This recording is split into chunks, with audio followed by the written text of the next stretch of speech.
What exactly is diabetes? To begin, a brief review. People who have diabetes have a chronic condition in which their bodies either do not create enough insulin or are unable to make efficient use of the insulin that they do produce. This results in elevated levels of sugar in the blood.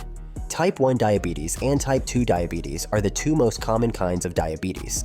As opposed to type 1 diabetes, which occurs when your body is unable to generate insulin, type 2 diabetes occurs when your body either develops resistance to insulin or does not create enough of it. At this time, we are going to concentrate on the drugs that are helpful in managing both types. Diabetes medication. Categories and types. Since diabetes is a complicated condition that alters the way in which the body controls blood sugar, glucose, the management of this condition frequently involves the use of medicines on an ongoing basis. Medications for diabetes are intended to assist in maintaining blood sugar levels within a safe range, to prevent complications, and to enable persons to lead better lifestyles. It is vital to make modifications to one's lifestyle, such as one's food and level of physical activity, in order to effectively manage diabetes. However, medication is frequently required as part of the treatment plan, particularly for individuals who have type 1 diabetes and many people who have type 2 diabetes.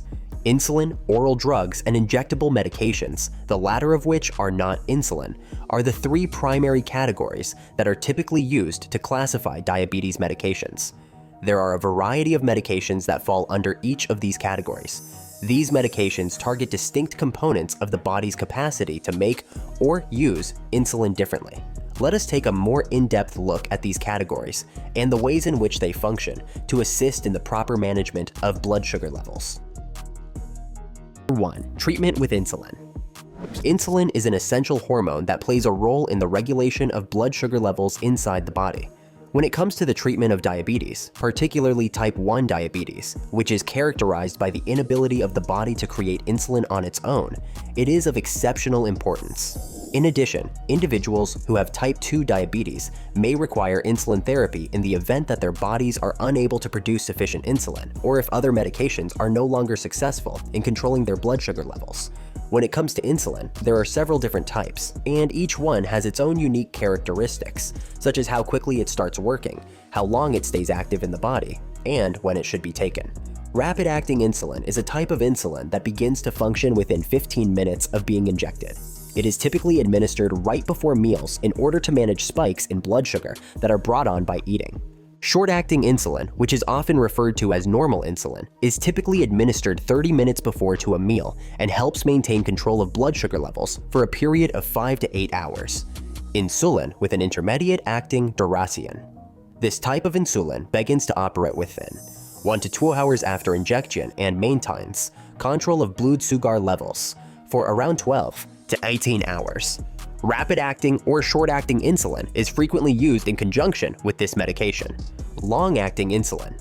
Designed to last for a full day, long-acting insulin provides a slow and consistent release of insulin to maintain stable blood sugar levels between meals and during the night. Injections, syringes, or pens can be used to give insulin, or insulin pumps can be used to deliver a consistent supply of insulin throughout the day. Insulin can also be supplied by insulin pumps. It is essential for persons who have diabetes, particularly those who use insulin, to monitor their blood sugar levels on a frequent basis in order to avoid both high hyperglycemia and low hypoglycemia blood sugar levels. 2. Medications for diabetes taken orally. Oral medicines are frequently the initial therapy option for individuals who have been diagnosed with type 2 diabetes. These drugs assist in the management of blood sugar in a variety of ways, including enhancing the way in which the body utilizes insulin and hindering the creation of glucose. Medications for diabetes that are taken orally include the following. Metformin is frequently the first prescription that is administered for the treatment of type 2 diabetes. Its mechanism of action involves reducing the amount of glucose that is produced by the liver and increasing the organism's sensitivity to insulin. In addition to being highly effective, it is generally safe, and the majority of patients tolerate it well. These drugs, known as sulfonylureas, are able to stimulate the pancreas to produce larger amounts of insulin. In particular, they are helpful for people who have type 2 diabetes, whose bodies still produce some insulin, but not enough to adequately manage blood sugar levels. DPP-4 inhibitors are drugs that operate by working to increase the amount of insulin that the body produces and by reducing the quantity of glucose that is produced by the liver. When compared to other diabetic medications, they are generally well accepted and have a lower chance of developing hypoglycemia, which is a condition characterized by low blood sugar. Drugs known as SGLT2 inhibitors are effective in lowering blood sugar levels because they stimulate the kidneys to eliminate excess glucose from the body through the process of urination. Also, they have other health benefits, such as assisting in the process of weight loss and reducing the likelihood of developing cardiovascular disease. Thiazolidinediones, sometimes known as TZDs, are diabetes drugs that increase the body's sensitivity to insulin, which in turn enables the body to make better use of glucose. The use of TZDs is normally reserved for situations in which other oral drugs are not adequate for controlling blood sugar levels.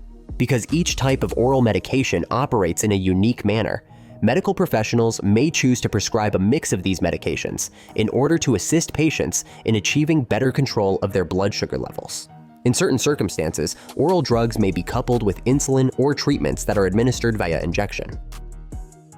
3. Non-insulin medications that are administered via injection. Apart from insulin, there are a variety of additional injectable drugs that can be utilized for the treatment of diabetes, particularly for individuals who are diagnosed with type 2 diabetes types. Particularly in situations where oral drugs are not sufficient, these injectable treatments have the potential to be extremely helpful in regulating blood sugar levels. GLP-1 receptor agonists. These pharmaceuticals replicate the effect of a hormone called GLP-1, which stimulates the pancreas to release insulin when blood sugar levels are high, slows down digestion, and lowers the release of glucose from the liver. Furthermore, these treatments suppress the release of glucose from the liver. GLP-1 receptor agonists provide the additional benefit of promoting weight loss, which is a benefit that many people who have type 2 diabetes can take advantage of. It is common practice to provide liraglutide and semaglutide via injection on a daily or weekly basis. These medications are examples of common instances. Amylin mimetics are another form of injectable drug called amylin mimetics. They function by lowering the rise in blood sugar after meals and slowing down the digesting process. When treating persons with diabetes of either type 1 or type 2, these medications are frequently administered in conjunction with insulin therapy. Patients who require additional assistance in maintaining their blood sugar levels, but wish to avoid or delay the introduction of insulin therapy, have a wonderful option available to them in the form of non-insulin injectable substances. Diabetic drugs are available in a wide variety of forms, each of which serves a distinct purpose in terms of assisting in the management of blood sugar levels and preventing problems. Through insulin, oral drugs, or injectable therapies, the appropriate medication or combination of medications can dramatically improve diabetes control and boost a patient's quality of life. This is true regardless of the type of medication being administered. Nevertheless, the selection of medication should always be performed on an individual basis, taking into consideration the type of diabetes, the patient's overall health, their lifestyle, and how well they respond to therapy. It is really necessary to seek the advice of a healthcare practitioner in order to discover the most efficient treatment plan. If you found this video to be useful, please show your appreciation by clicking the like button, sharing it with someone who might benefit from it, and, of course, clicking the subscribe button to receive other health advice and updates. I appreciate you viewing, and I hope you take care of your healthcare.